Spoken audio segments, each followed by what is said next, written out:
Hello, my friends. The last time we were here, we stopped at chemical reactions and molecules. So the only thing that makes sense is to pick up where we left off. So here we are. Let's get started. Alright, my thing jumped for some reason. Here we go. All elements are most stable when their outermost shell is filled with electrons according to the octet rule, which, if you remember from the last video, the octet rule says that that each shell wants to that each molecule's valence shell, which is the outermost shell that they have, wants to be either completely full or completely empty. So that's what that octet rule is. It wants to get to 8 on its valence shell any way possible, whether it be to take electrons to fill out that outer shell, or give electrons so its outer shell is now 8. Anyway, this is because it's energetically favorable for atoms to be in that configuration and it makes them stable. However, since not all elements have enough electrons to fill the outermost shell, atoms form chemical bonds with other atoms, thereby obtaining the electrons they need to attain a stable electron configuration. In other words, a chemical bond is simply when two or more atoms are combined to fill electron shells. H2O is a molecule that combines. Every molecule combines. And here is essentially what H2O is. You see, oxygen, this is its outer shell, has 6 electrons. It wants to have 8. It's much easier to get 2 than it is to give up 6. So that's what it tries to do. It tries to get 2. Hydrogen's different. Hydrogen and helium are the only two that, essentially the only two that deal with the duet rule, I think is what it's called, where its outer shell, the first shell, if you recall from the previous video, the first shell is always maximum 2. So hydrogen always wants to make it 2. So that's what it does here. It combines electrons, so now each of them are happy. Now oxygen has 1, 2, 3, 4, 5, 6, 7, and 8, and each hydrogen has 1 and 2. So they're good because it fills both their rules, and that's what a chemical bond is. Essentially, a chemical bond is when 2 or more atoms combined to fill their rules. A chemical reaction occurs when 2 or more atoms bond together to form a molecule, or when bonded atoms break apart. So when hydrogen combined with oxygen, that's a chemical reaction, and if these were to break apart, that's also a chemical reaction. Basically, that's what a chemical reaction is, the act of combining or fissuring. Scientists call the substances used in the beginning of a chemical reaction the reactants, used on the left side of a chemical equation, and we call the substances on the end the products, because the reactants get produced into products. Here, on the left side we have reactants, 2 hydrogen and 1 oxygen. They combine to form a product, H2O. Reactants, products. So that's what we got here. Okay, an example of a simple chemical reaction is breaking down hydrogen peroxide molecules, each of which consists of 2 hydrogen atoms bonded with 2 oxygen atoms, H2O2. The reactant, hydrogen peroxide, breaks down into water, containing 1 oxygen atom bounded by 2 hydrogen atoms, or H2O, and then a leftover oxygen, which consists of 2 bonded oxygen atoms, O2. In the equation below, the reaction includes 2 hydrogen peroxide molecules and 2 water molecules. This is an example of balanced chemical equation, whereas the elements of number of atoms is the same on each side of the equation. This also goes back to the law of conservation of energy. You cannot create nor destroy, only transform. And here, the number of atoms that were in the reactant must be the same number as the product. So here's what we got. We have 2 H2O2. What that essentially means is that we have 2 molecules of H2O2, each with 2 hydrogen, makes it 4 hydrogen, and 2 oxygen, making it 4 oxygen. When they break apart into water oxygen, you have to balance it. So if this was just one water, this wouldn't make any sense, because then we'd have 2 hydrogen and 3 oxygen. But that's not what we started with. You cannot destroy anything, you cannot create anything. So it has to be identical. So, to balance it, you add 2 water molecules, because that's how you get to the same number here. You can't add 2 to oxygen, because then you'd have 5 oxygen and 2 hydrogen, not what we started with. Add 2 here, you get 2. 2 times 2 is 4. 4 hydrogen. 2 times 1 is 2. 2 oxygen plus 2 oxygen. 4 and 4. 4 and 4. That's essentially what a balanced equation is. Alright. Even though all the reactants and products in this reaction are molecules, each atom remains bonded to at least one other atom. In this reaction, only hydrogen peroxide and water are representative of compounds. They contain atoms of more than one type of element. That's basically what a compound is. An element is like O2. You have 2 oxygen atoms that are in a way combined. They're not quite combined, but we'll get to that when we get to that. But they're essentially combined. That makes it an element. Any molecule of one element is called an element. One type of atom is called an element. While it has 2 types of atoms, it's a compound. So like I said here, look. You have 2 types of atoms. You have hydrogen and oxygen. Those are different. They combined to form, way to go. Dang it, I hate when it happens. They combine to form one molecule, but a compound, because it's 2 different types. However, oxygen is one type of atom. You have 2 atoms in one type of atom. This is an element, but we'll get to that later. So that's what compound is, when it's 2 different types of atoms combining. Alright. Let's see here. Some chemical reactions, such as the one above, can proceed in one direction until they expend all the reactants. The equation that describes these reactants contain an unidirectional arrow and are irreversible. Reversible reactants, on the other hand, are those that can go in either direction. I can't really think of any examples of each. I'm sure we'll get to them. Actually, we will get to them, it looks like. But as it says, essentially is reversible reactions, irreversible reactions are reactions that only go in one way and do not switch. Like, for instance, here, oxygen is a diatomic compound, diatomic element, which we'll get to later. It can only combine.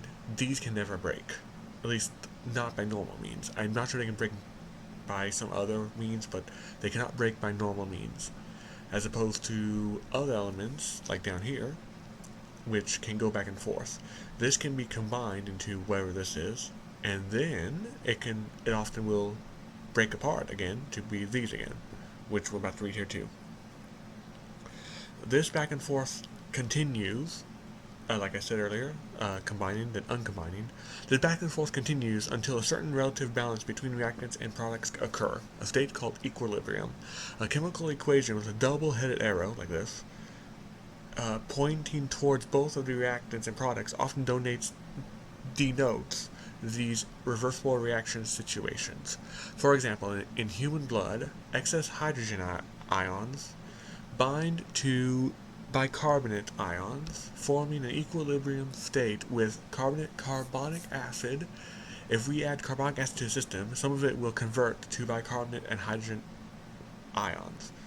You see, in our blood, these are constantly combining and then breaking apart. They're constantly doing this. Equilibrium is when we reach the point to where they do it evenly. Like, for instance, let's just say, I'm throwing numbers out here, these are not accurate, but let's just say that our blood is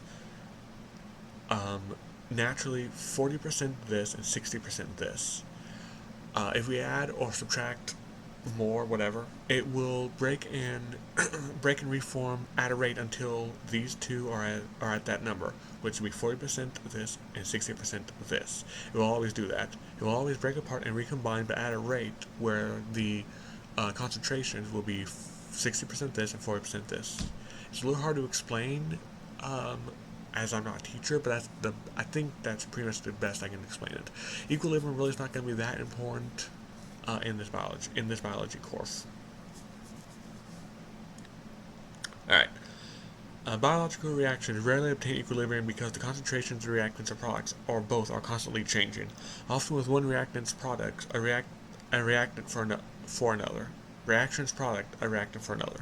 To return to this example of excess hydrogen ions in the blood, forming carbonic acid will be the reaction's major direction. However, the carbonic acid can also leave the body as carbon dioxide gas via exhalation when you breathe out, instead of converting back to bicarbonate ions, thus driving the reaction to the right by the law of max action. These reactants are important for maintaining the homeostasis in the blood. With the combination of, you see actually, this actually holds to the law of conservation of energy, because if you look in all three of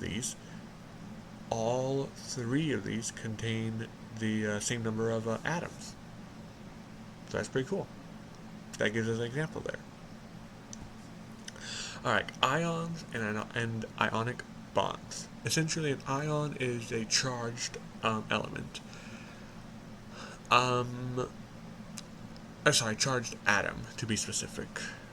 Let's see if it explains it. Some atoms are more stable when they gain or lose electrons and form ions. This fills their outermost electron shell that makes them energetically more stable. Because the number of electrons does not equal the number of protons, each ion has a net charge. Cations are positively charged, and anions are negatively charged. Cations will have fewer electrons than it normally does, and cations will have fewer electrons than protons, anions will have more electrons than protons. If you recall from the previous video, I said that in elements, naturally occurring elements, their proton and electron numbers are the same. On the periodic table, generally that's what you see is the number of what it will be when it's naturally occurring. Let's see if I can go back up here and see a periodic table to give you a really quick example. Okay, here we go.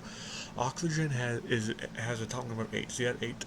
That means it has 8 protons, and normally in its neutral position it has 8 electrons.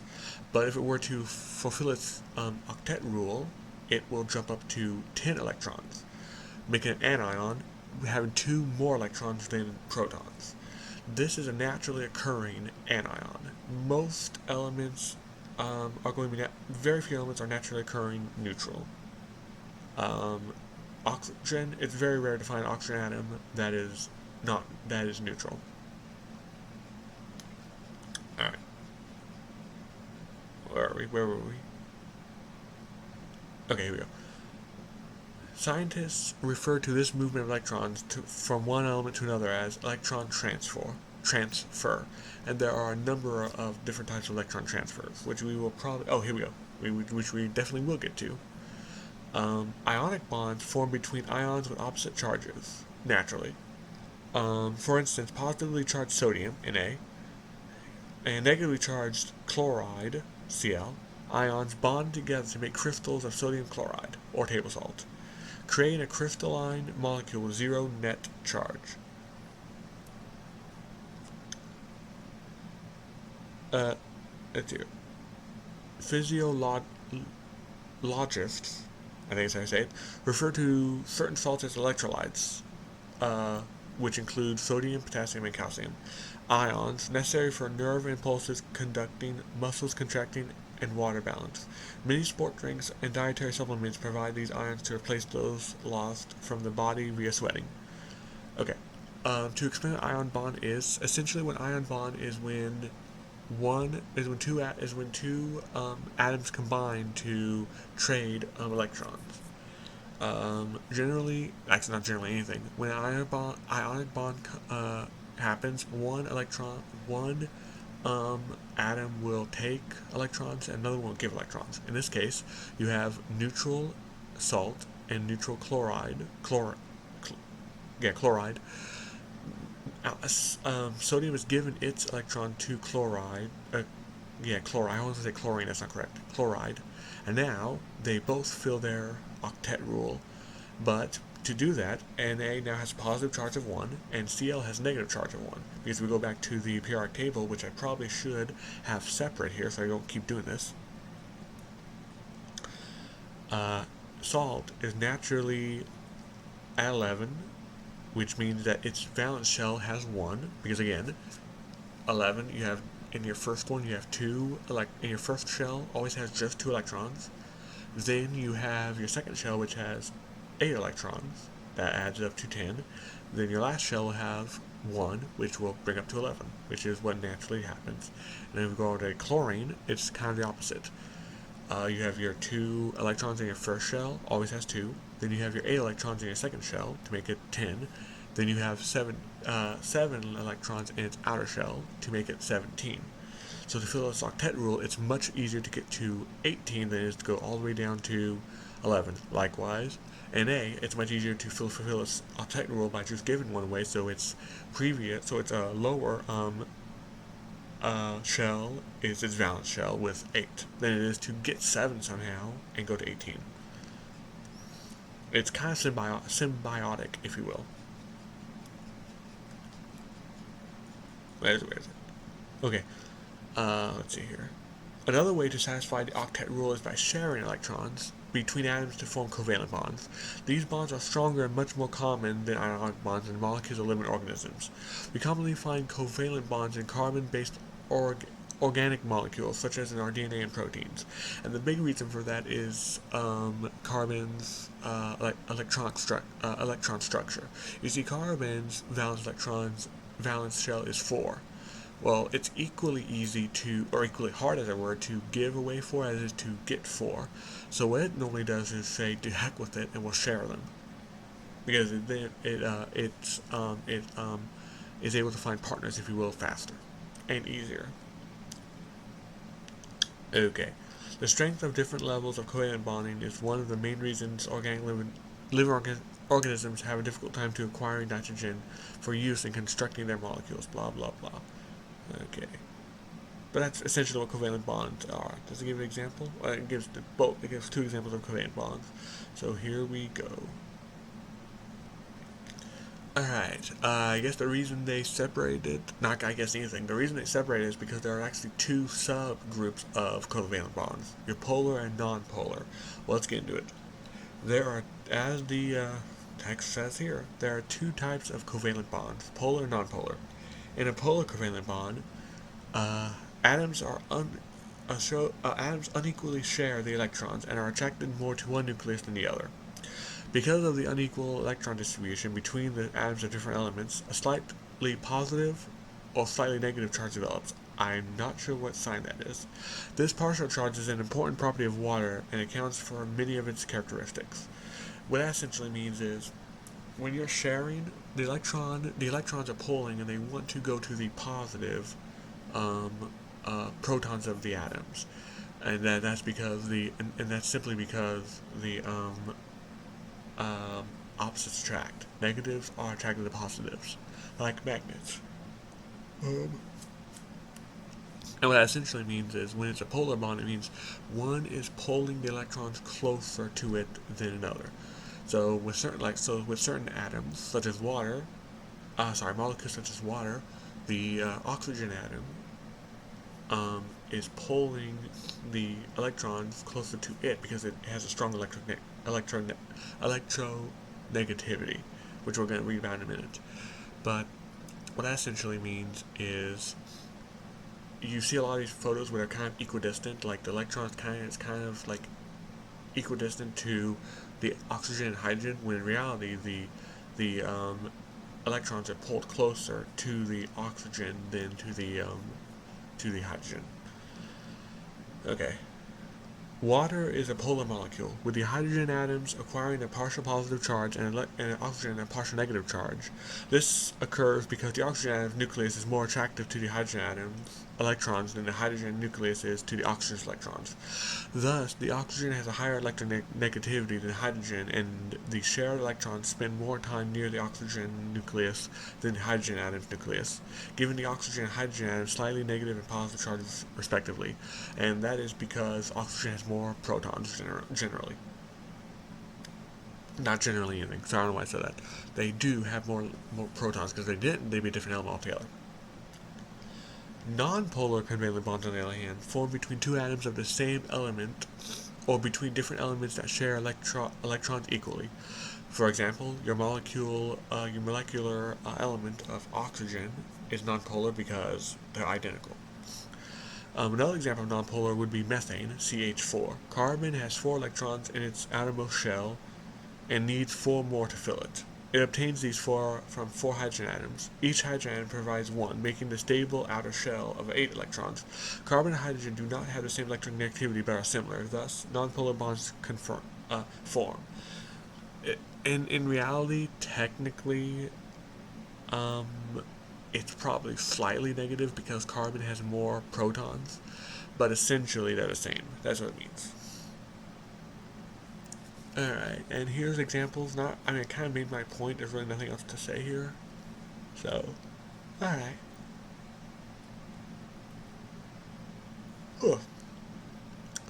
Ionic and covalent bonds between elements require energy to break. Ionic bonds are not as strong as covalent, which determines their behavior in biological systems. However, not all bonds are ionic or covalent bonds. Weaker bonds can also form between molecules. 2 weak bonds that occur frequently are hydrogen bonds and van der Waals interactions. Alright, essentially hydrogen bonds, you know how water has its elasticity? Well, a hydrogen bond is because of that. What a hydrogen bond does is the positive the positive hydrogen atoms connect in water, you have H2O. The positive hydrogen atoms of one molecule is attracted to the negatively charged oxygen atoms of another, and when they come closer together, the positive hydrogen atoms in that molecule get attracted to the negative oxygen atoms, and they come closer together, and they don't combine because there's nothing to combine, but they do kind of hover around each other, which is why water kind of stays together, because the each of its opposite charged atoms are attracted to each other, causing them to come closer together. That's what essentially the hydrogen bond is. So, probably not a great example. In fact, it's kind of opposite, but you get the idea. You know how you know when you put 2 magnets together of the same charge, of the same poles, and they kind of push apart? The bonds between oxygen and hydrogen atoms, in that way, in hydrogen bonds, are similar. They'll come closer together, but they will never stick because there's nothing to stick to. So they will kind of come in, get close, and then kind of bounce off, and then get close to another, and bounce off. That's why water sticks together the way it does. That's why it's a liquid. Like hydrogen bonds, van der Waals interactions are weak attractions or interactions between molecules. Van der Waals attractions can occur between any 2 or more molecules and are dependent on slight fluctuations of the electron densities, which are not always symmetrical around an atom. For these attractions to happen, the molecules need to be very close to one another. These bonds, along with ionic, covalent, and hydrogen bonds, contribute to the protein's 3-dimensional structure in our cells that is necessary for their proper functions. And then I'm going to skip this because it does not pertain to us. What that essentially means, van der Waals, is, without going too much in detail because you don't really deal with it that often, it's basically a less common non-hydrogen hydrogen-oxygen form of hydrogen bonding. But it doesn't always happen in a liquid as opposed to hydrogen bonds, which essentially happen in liquids. Alright, my friend, that will conclude our lesson for today. Last couple of videos, my first 2 videos, the first 3 videos, I did not stay consistent, but hopefully this time I will be able to go from number to number and hopefully have a little more consistency with it. So please let me know down in the comments below if you want me to, any suggestions for this series, if you want me to explain things a little differently, and also let me know if you guys want me to do some of these, where is it, let's see here, like review questions with you. And if you do, please let me know in the comments down below, and I will gladly do them for you. Of course, if no one wants to, I won't waste time. I will not waste time doing that. But if you guys do, please let me know. Looks like our next chapter will be the properties of water. So just want to thank you all for watching. Have a great day, and God bless.